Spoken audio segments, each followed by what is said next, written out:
ಎಲ್ರಿಗೂ ನಮಸ್ಕಾರ. ಪುಷ್ಪಾ ಶೆಟ್ಟಿಸ್ ಕುಕಿಂಗ್ ಡೈರಿಗೆ ಸ್ವಾಗತ. ದೇಹಕ್ಕೆ ತಂಪು ನೀಡುವಂಥ ಮೆಂತ್ಯ ತಂಬುಳಿನ ಮಾಡೋಣ ಅಂತಿದ್ದೀನಿ.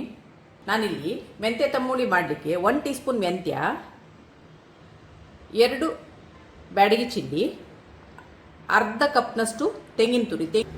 ತೆಂಗಿನ ತುರಿನ ತಗೊಳ್ಳುವಾಗ ಸ್ವಲ್ಪ ಹಸಿ ಫ್ರೆಶ್ ಕೊಕೊನಟನ್ನು ತಗೋಬೇಕು. ಹಾಗೂ ಅರ್ಧ ಕಪ್ಪು ಮೊಸರನ್ನು ತೊಗೊಂಡಿದ್ದೀನಿ. ಇದು ಮೊಸರು ಸ್ವಲ್ಪ ಹುಳಿಯಾಗಿದ್ದರೆ ಚೆನ್ನಾಗಿರುತ್ತೆ.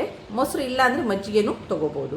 ಹಾಗೂ ಒಗ್ಗರಣೆಗೆ ಸ್ವಲ್ಪ ತುಪ್ಪ, ಒಂದು ಅರ್ಧ ಟೀ ಸ್ಪೂನ್ ಸಾಸಿವೆ, ಸ್ವಲ್ಪ ಕರಿಬೇವು, 1 ಕೆಂಪು ಮೆಣಸಿನಕಾಯಿನ ತೊಗೊಂಡಿದ್ದೀನಿ. ಈಗ ಇದನ್ನು ಹೇಗೆ ಮಾಡೋದು ಅಂತ ನೋಡೋಣ. ಈಗ ನಾನಿಲ್ಲಿ ಆಲ್ರೆಡಿ ಬಾಣಲೆನ ಬಿಸಿಗಿಟ್ಕೊಂಡಿದ್ದೀನಿ. ಅದಕ್ಕೆ ಒಂದು ಸ್ವಲ್ಪ ತುಪ್ಪವನ್ನು ಹಾಕಿದ್ದೀನಿ. ತುಪ್ಪದಲ್ಲಿ ಹುರಿದ್ರೆ ಚೆನ್ನಾಗಿರುತ್ತೆ. ಮೆಂತೆ ಕೈ ಹೋಗೋ ತನಕ ಸ್ವಲ್ಪ ಹುರ್ಕೊಳ್ಳೋಣ.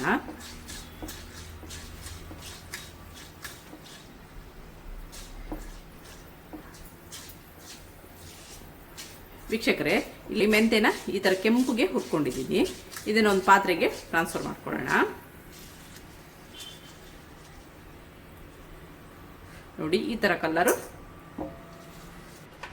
ಇದೇ ಬಾಣಲಿಗೆ 2 ಕೆಂಪು ಮೆಣಸಿನಕಾಯಿನ ಹಾಕ್ತಾ ಇದ್ದೀನಿ. ಇದನ್ನು ಸಹ ಚೆನ್ನಾಗಿ ಹುರ್ಕೊಳ್ಳೋಣ. ಇದು ಡೈಜೆಷನ್ಗೆ ತುಂಬ ಒಳ್ಳೆಯದು. ಹಾಗೂ ದೇಹದ ಉಷ್ಣತೆಯನ್ನು ಕಡಿಮೆ ಮಾಡುತ್ತೆ. ರಕ್ತದಲ್ಲಿ ಸಕ್ಕರೆ ಅಂಶನ ಸಹ ಕಂಟ್ರೋಲ್ ಮಾಡುತ್ತೆ. ಇದು ಹಗುರ ಮತ್ತು ತಂಪಾಗಿರುತ್ತೆ. ಇದನ್ನು ತುಂಬ ತರಕಾರಿ ಇಲ್ಲದಾಗ, ಮನೆಯಲ್ಲಿ ಏನು ಇಲ್ಲ ಅಂದಾಗ ಈ ಥರ ತಂಬುಳಿನ ಮಾಡ್ಕೋಬೋದು. ಇದು ತುಂಬಾ ಚೆನ್ನಾಗಿರುತ್ತೆ. ಈಗ ನಾನಿಲ್ಲಿ ಹುರಿದಂಥ ಕೆಂಪು ಮೆಣಸು ಮತ್ತು ಮೆಂತ್ಯ, ಹಸಿ ತೆಂಗಿನಕಾಯಿ ತುರಿನ ಹಾಕಿ ಸ್ವಲ್ಪ ನೀರನ್ನು ಸೇರಿಸಿ ನುಣ್ಣಗೆ ರುಬ್ಕೊಂಡು ಬರ್ತಾ ಇದ್ದೀನಿ. ವೀಕ್ಷಕರೇ, ಈಗ ನಾನು ತಗೊಂಡಂಥ ಸಾಮಗ್ರಿಗಳ ನುಣ್ಣಗೆ ರುಬ್ಕೊಂಡು ಬಂದಿದ್ದೀನಿ.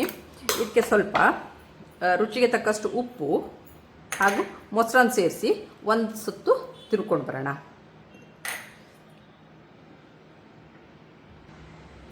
ವೀಕ್ಷಕರೇ, ನಾನು ಎಲ್ಲವನ್ನ ನೈಸಾಗಿ ರುಬ್ಕೊಂಡು ಬಂದಿದ್ದೀನಿ. ಇದಕ್ಕೆ ಸ್ವಲ್ಪ ಮಿಕ್ಸಿ ತೊಳೆದ ನೀರನ್ನು ಸೇರಿಸ್ತಾ ಇದ್ದೀನಿ. ತಂಬುಳಿ ತುಂಬ ಗಟ್ಟಿನೂ ಇರಬಾರ್ದು, ತುಂಬ ತೆಳ್ಳಗೇನೂ ಇರಬಾರ್ದು. ಈ ಹದದಲ್ಲಿ ಇರಬೇಕು. ಈಗ ಇದಕ್ಕೊಂದು ಚೆನ್ನಾಗಿ ಒಗ್ಗರಣೆನ ಕೊಡೋಣ. ಉಪ್ಪನ್ನೆಲ್ಲ ಒಮ್ಮೆ ನೋಡ್ಕೊಳ್ಳಿ. ಸ್ವಲ್ಪ ತುಪ್ಪವನ್ನು ಹಾಕೋಣ ಒಗ್ಗರಣೆಗೆ.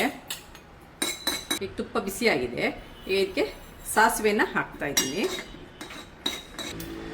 ವೀಕ್ಷಕರೇ, ಈಗ ಸಾಸಿವೆ ಚಟಪಟ ಅಂತ ಇದೆ. ಈ ಹಂತದಲ್ಲಿ ಒಂದು ಕೆಂಪು ಮೆಣಸನ್ನು ಹಾಕೋಣ.